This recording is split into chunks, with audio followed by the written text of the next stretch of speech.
पहले वीडियो में हमने बात की थी 1952 के जनरल इलेक्शंस की कि किस तरह से भारत में लोकतंत्र की स्थापना हुई थी, किस तरह से पहले इलेक्शंस को कंडक्ट करवाया गया और क्या क्या कंडीशंस थी उस इलेक्शन से पहले और क्या उस इलेक्शन का रिजल्ट आया।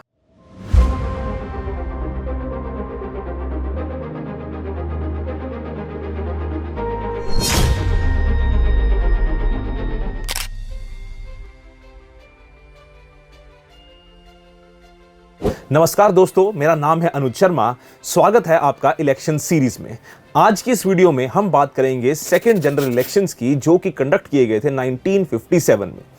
इस वीडियो में हम ये बात करेंगे कि किस तरह से इन इलेक्शंस ने इंडिया में डेमोक्रेसी की जो बेस था उसको और स्ट्रेंथन किया, क्या क्या मुद्दे थे इस इलेक्शन के पीछे और किस तरह से ट्रांसफॉर्मेशन आई या चेंजेस आई 1952 के इलेक्शन से लेके 1957 के इलेक्शंस तक, और कौन जीता, किसकी सरकार बनाई गई 1957 के इलेक्शंस में भारत की जनता के द्वारा। तो शुरू करते हुए हम सबसे पहले बात करते हैं इस इलेक्शन के कॉन्टेक्स्ट की।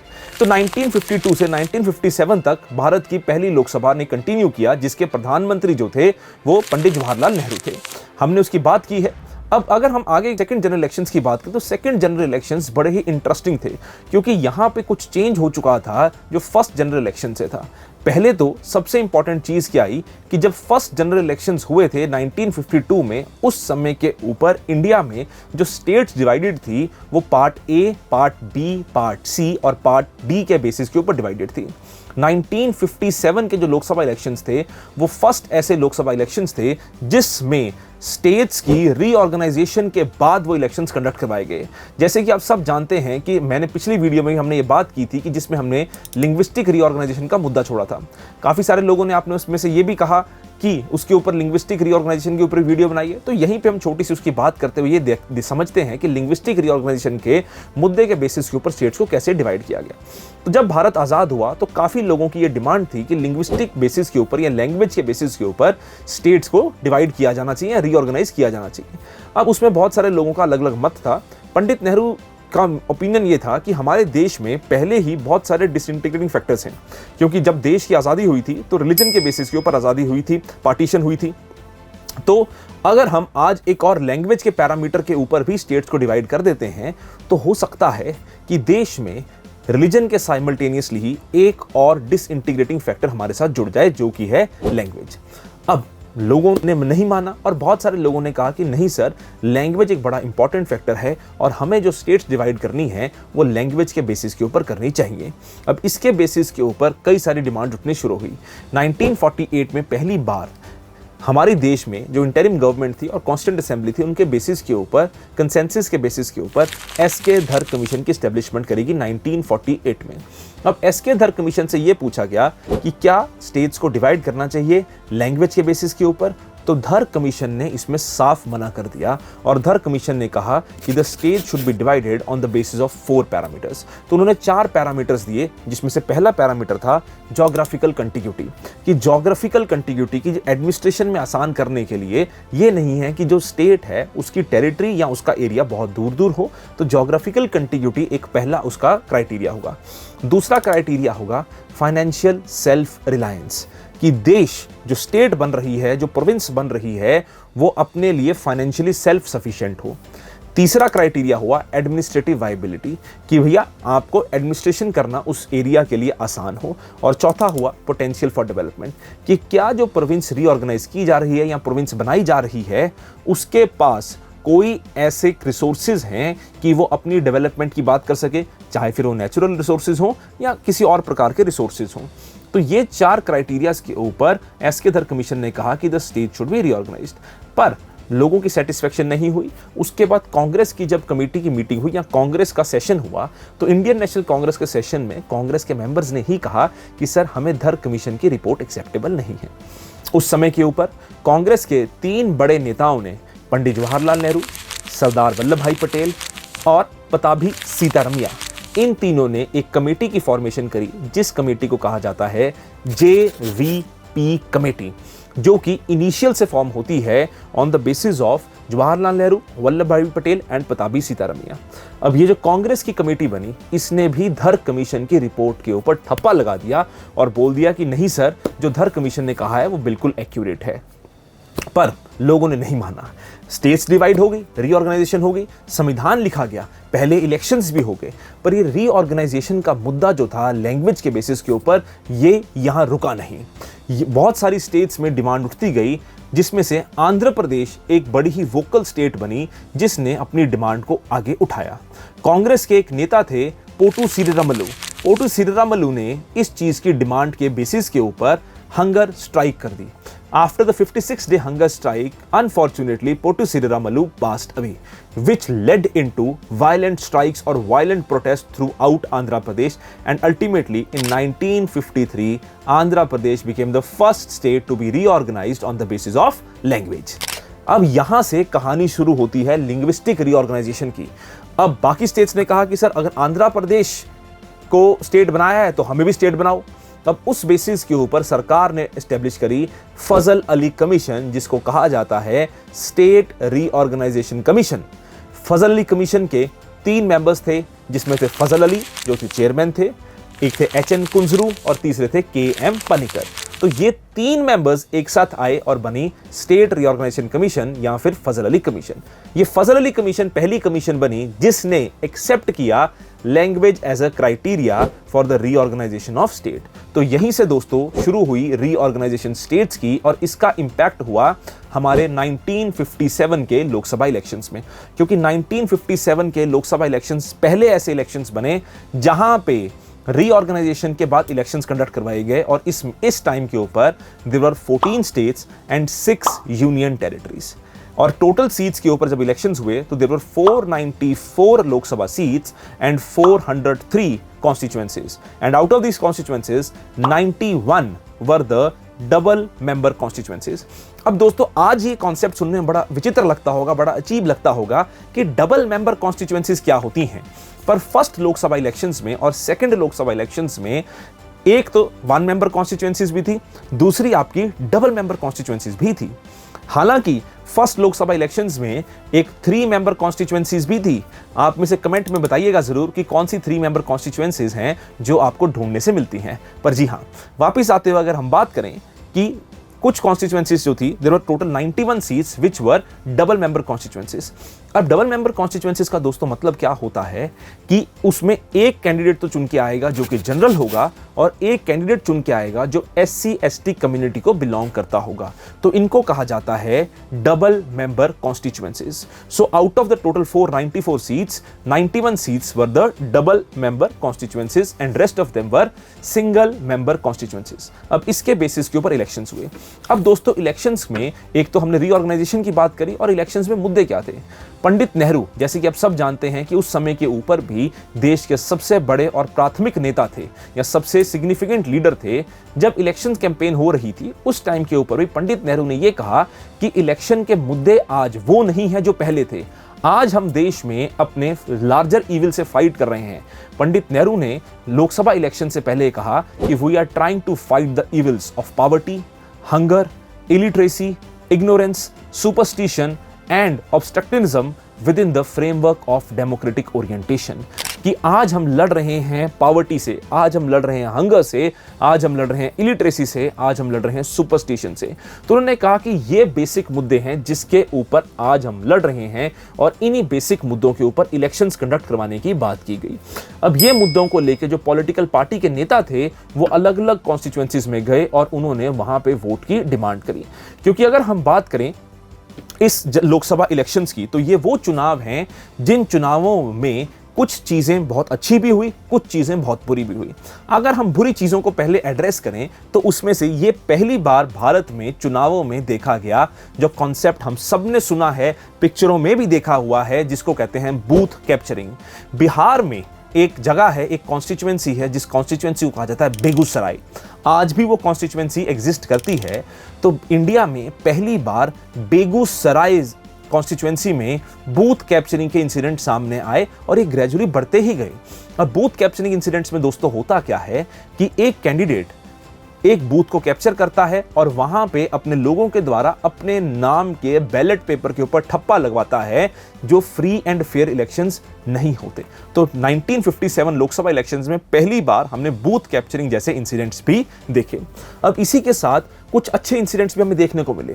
लोगों ने बढ़ चढ़कर वोटिंग में पार्टिसिपेट किया। अगर हम इस इलेक्शंस के डाटा को देखें या आंकड़ों को देखें तो हम ये पा सकते हैं कि इस समय के ऊपर 19.36 करोड़ जो टोटल वोटर्स थे, उन्होंने इलेक्टोरल रोल्स में अपने आप को रजिस्टर किया, और साथ ही साथ उसमें से almost 12 crore people they came out and voted. And if we look from the first general elections, the voter percentage also increased. तो बहुत इंपॉर्टेंट चीज है कि 1952 से लेकर 1957 तक 5 साल में ही लोगों का जो ट्रस्ट था वो इंक्रीज हो रहा था, किसमें? इलेक्टोरल प्रोसेस में। क्योंकि अगर हम अपने आसपास के देशों में देखें, जैसे पाकिस्तान में इन्हीं 5 सालों में मिलिटरिस्टिक टेंडेंसीज देखी जा चुकी थी, वहां पे ऑटोक्रेसी आ चुकी थी, पर इंडिया में ऑन द अदर साइड हम डेमोक्रेसी का राइज देख रहे थे, लोगों का डेमोक्रेसी में इंटरेस्ट देख रहे थे। अब बहुत सारे स्कॉलर्स ने तो यहां तक कहा हुआ है, लोग जब वोट डालने जा रहे थे तो लोगों को कहा गया कि आप किसको वोट डालने जा रहे हो, तो कुछ लोगों ने तो बिल्कुल साफ जवाब दिया, कह रहे we are going to vote for Nehru and Gandhi.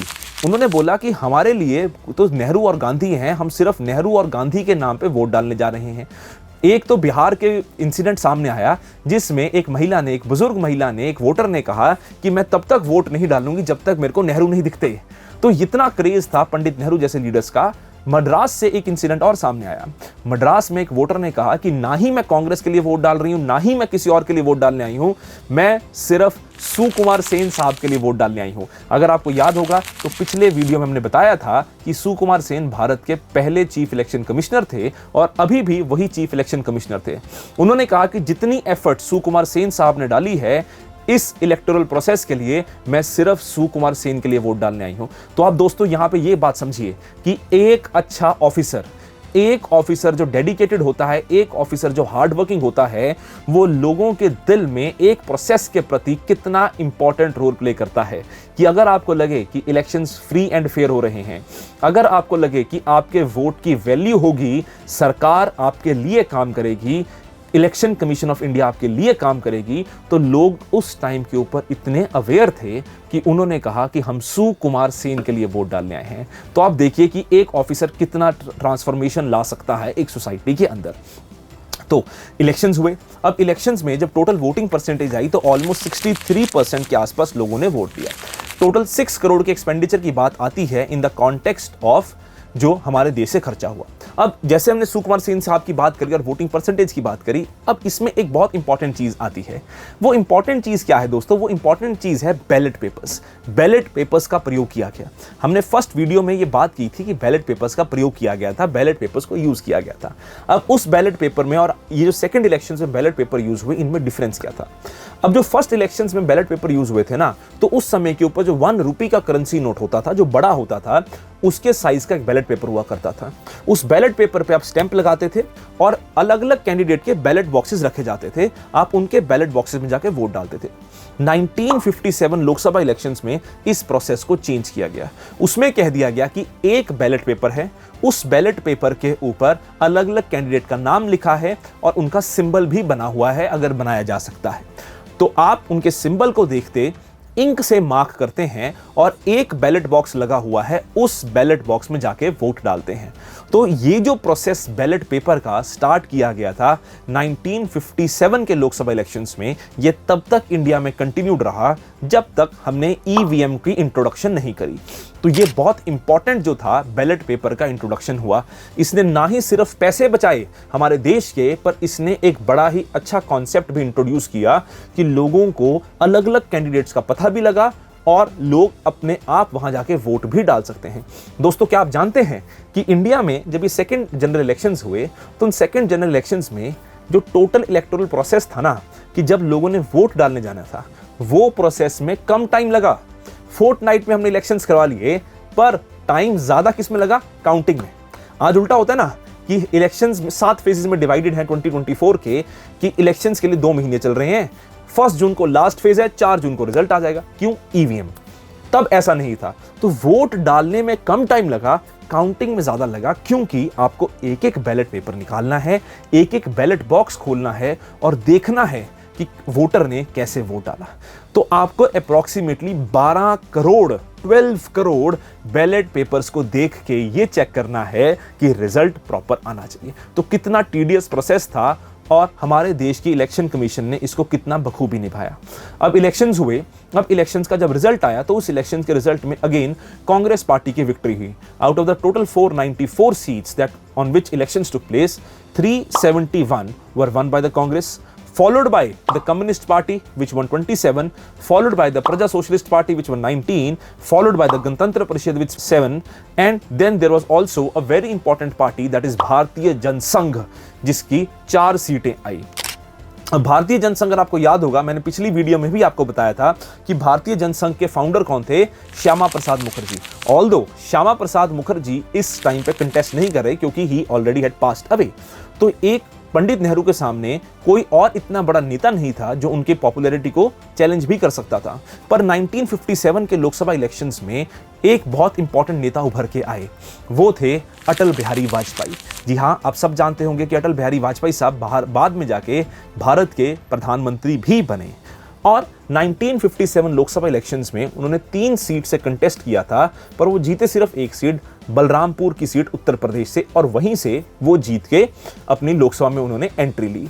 अब ये इलेक्शंस बड़े इंटरेस्टिंग इलेक्शंस थे क्योंकि पंडित नेहरू तो जीते, पंडित नेहरू तो प्रधानमंत्री थे, उनके अलावा 3 और ऐसे कैंडिडेट थे जो बाद में जाके भारत के प्रधानमंत्री बने। एक तो थे लाल बहादुर शास्त्री साहब, दूसरे थे मोरारजी देसाई, तीसरे थे अटल बिहारी वाजपेयी, और इसी में एक थे आर वेंकटरमन जो बाद में जाके भारत के राष्ट्रपति भी बने। तो 1957 लोकसभा इलेक्शंस में इतने सारे अलग अलग लोग जीत के आए और कांग्रेस के साथ साथ बहुत सारे ऐसे नए लीडर भी उभर के आए जिन्होंने बाद में जाके हमारे देश के लिए बहुत अच्छे कार्य भी किए। अब 1957 लोकसभा इलेक्शंस ने कांग्रेस पार्टी के ऊपर और साथ ही साथ गवर्नमेंट के ऊपर पंडित नेहरू का कंट्रोल और ज्यादा स्ट्रॉन्ग कर दिया था, क्योंकि पंडित नेहरू को चैलेंज करने वाला कोई और लीडर था नहीं उनके स्टेचर का। अब इसी के बाद आरोप यह भी लगाया जाता है, एक्यूजिशन ये भी लगाई जाती है कि यहीं से जो कांग्रेस पार्टी है उसमें डायनेस्टिक पॉलिटिक्स का जो रोल था वो स्टार्ट हुआ, क्योंकि 1957 में इंदिरा गांधी को बनाया गया कांग्रेस का प्रेसिडेंट। ऑल्दो पंडित नेहरू ने डिनाई किया, पंडित नेहरू कहते कि नहीं, हम इंदिरा गांधी को कैबिनेट में इंट्रोड्यूस नहीं करेंगे, कैबिनेट में शामिल नहीं करेंगे, पर पार्टी में होल्ड जो था वो इंदिरा गांधी का बनना शुरू हो गया, जिसका रिजल्ट हमने देखा बाद के इलेक्शंस में और बाद में किस तरह से कांग्रेस ने अपना रूल कंटिन्यू किया। और 1967 में 10 साल बाद जिसको कहा जाता है कांग्रेस सिस्टम का ब्रेकडाउन। अब ये थे second general elections. I hope आपको इसमें से कुछ जानकारी मिली हो। इस इलेक्शंस के बाद जो अगली इलेक्शंस की वीडियो डालेंगे उसमें हम बात करेंगे कुछ बड़ी इंपॉर्टेंट चीजों की, जैसे कि भारत में पहली बार जो कम्युनिस्ट गवर्नमेंट बनी केरल की, उसकी बात करेंगे, किस तरह से प्रेसिडेंट रूल लगाया गया, और साथ ही साथ इंडो चाइना वॉर की, और बात करेंगे tenure of Pandit Nehru and the tenure of Lal Bahadur Shastri. I hope आपको ये वीडियोस अच्छी लग रही हो। इसको शेयर कीजिएगा अपने फ्रेंड्स के साथ और अपने यूपीएससी एस्पिरेंट्स के साथ, अपनी फैमिली के साथ, ताकि हर आदमी को पता लगे कि भारत में इलेक्शंस होते कैसे हैं और एज अ वोटर हमारा क्या क्या रिस्पॉन्सिबिलिटी रहती है, क्योंकि इतिहास से हमें बहुत कुछ सीखना चाहिए। अक्सर कहा जाता है दैट हिस्ट्री रिपीट्स इटसेल्फ, पर उससे भी इंपॉर्टेंट क्या होता है that what we learn from the history. So history should not be forgotten, but what we need to is that what we learn from history. तो थैंक यू वेरी मच, आपने इस video को देखा। मेरा नाम है अनुज शर्मा, मिलेंगे आपसे अगली वीडियो में।